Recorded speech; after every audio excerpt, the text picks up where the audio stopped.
sisters both got married on the same day. The older sister married a CEO, while the younger sister married a programmer. The older sister's wedding car was a Rolls-Royce, while the younger sister's wedding car was a two-wheeled electric scooter. But the younger sister was still very happy, because she firmly believed that this life she would definitely become a true wealthy person. In the last life, the younger sister chose the CEO, but on the wedding night, the CEO was with his white moonlight. Soon, the CEO's company went bankrupt. After that, the older sister's life improved. The programmer not only became a well-known wealthy man, but also her older sister lived a more glamorous life than her. So, in this life, she decided to choose the programmer, the potential candidate. Little did she know, everything was exactly what her older sister wanted her to see. Because in the last life, the older sister was forced to marry the programmer, but she didn't receive the respect she deserved. Although to outsiders, she appeared to have everything. In reality, she had long been suffering. So this time, she chose a different life. On the day both sisters were supposed to choose their husbands, as the older sister was about to choose the programmer, the younger sister suddenly rushed in and said she wanted to choose the poor man. The woman realized that her younger sister had also been reborn. Knowing her younger sister's competitive personality, she decisively said she would not back down. Their parents tried to persuade the younger sister to choose the CEO, but the younger sister refused. She said this time she would choose the programmer. The woman's best friend was puzzled as to why she insisted on choosing the penniless man, but the woman said, if not, how would her sister ever take the bait? At that moment, the younger sister came over and asked how to make the choice hers. The woman said it depended on her sincerity. The younger sister took out $1 million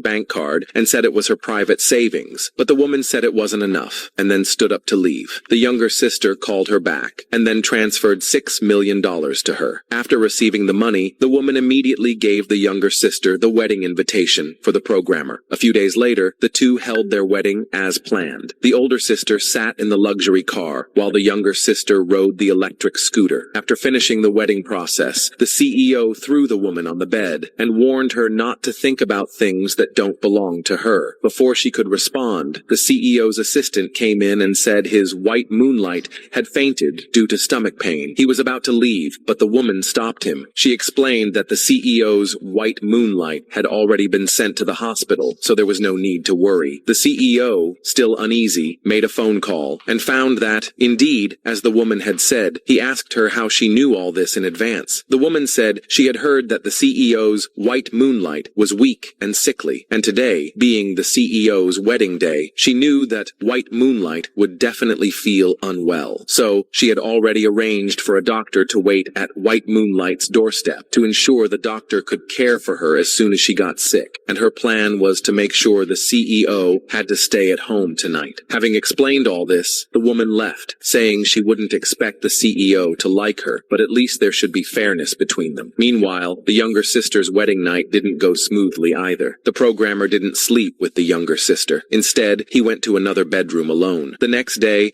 the younger sister served tea to her husband's mother, but the mother-in-law only gave her $100 red envelope. Though the younger sister felt disappointed by the small amount, she endured it, thinking she could bear it compared to the last life. Meanwhile, the woman served tea to her husband's mother in the morning, and the mother-in-law gave her $100,000 in cash, along with a family heirloom bracelet. To maintain her husband's face, she didn't mention what had happened the night before. After they left, the housekeeper asked the CEO's mother why she treated the daughter-in-law so well. The mother-in-law replied that the woman remained calm in the face of problems, and she could handle everything properly while preserving the family's dignity. Such a person would eventually be loved by everyone, including her son. The CEO and the woman hadn't even stepped out of the house yet when they ran into the CEO's white moonlight. The white moonlight asked why the CEO hadn't visited her in the hospital. The woman immediately interrupted the CEO and said that the doctor had called and reported that the white moonlight's condition wasn't serious. And since it was the CEO's wedding yesterday, he had many things to handle, including avoiding making headlines in the entertainment news. The white moonlight should understand. After saying this, the woman wisely eventually left. Meanwhile, the younger sister was bad-mouthing the woman in front of their parents. Their mother told the younger sister to focus on herself, but the younger sister insisted that her choice was foolproof. She then presented a cheap gift box to their parents. The father angrily told her to take it away. At this moment, the woman returned. The younger sister mocked the woman for returning, but the woman said her husband would arrive soon. The younger sister, on the other hand, probably wouldn't have tea ready with just $100 red envelope, while her mother-in-law had given her the family heirloom bracelet. The younger sister thought the bracelet must be fake and wanted to take it off and destroy it, but the woman seized the opportunity and slapped the younger sister. She said her bracelet represented the CEO's family, and if the younger sister disrespected it, it was like disrespecting the CEO himself. At just that moment, the CEO arrived. He pretended to be considerate and comforted the woman, saying she shouldn't have done it herself. He said in the future, for such matters, the bodyguards should take care of them. The scene of the two hugging shocked the younger sister, because in the last life, the CEO had never treated her like this. Not only that, the woman also brought a very luxurious gift for her father. This made her father very satisfied. During the meal, the woman suggested that she had already started her own family and could return the company her mother left her. At this moment, the younger sister stood up and said that both of them were just putting on an act to steal the company. But the CEO defended the woman, saying the younger sister had no manners. The father told the younger sister to apologize, but she refused. At that point, the CEO pulled the woman and was about to leave, but the woman's father stopped them. He said it was all his younger daughter's fault for not understanding, and asked the CEO not to be upset. He added that the company would definitely be handed over to the older daughter to manage in the future. The younger sister couldn't understand what had changed this time. Back at her own home, the CEO asked the woman how she knew what he wanted. The woman said she had her own sources of information. Little did he know, in the last life, it was the woman's experience that helped the programmer become wealthy. So, not only did she avoid interrupting the CEO's meal with white moonlight, but she also made sure the CEO would accompany her back to her family to help her reclaim the company.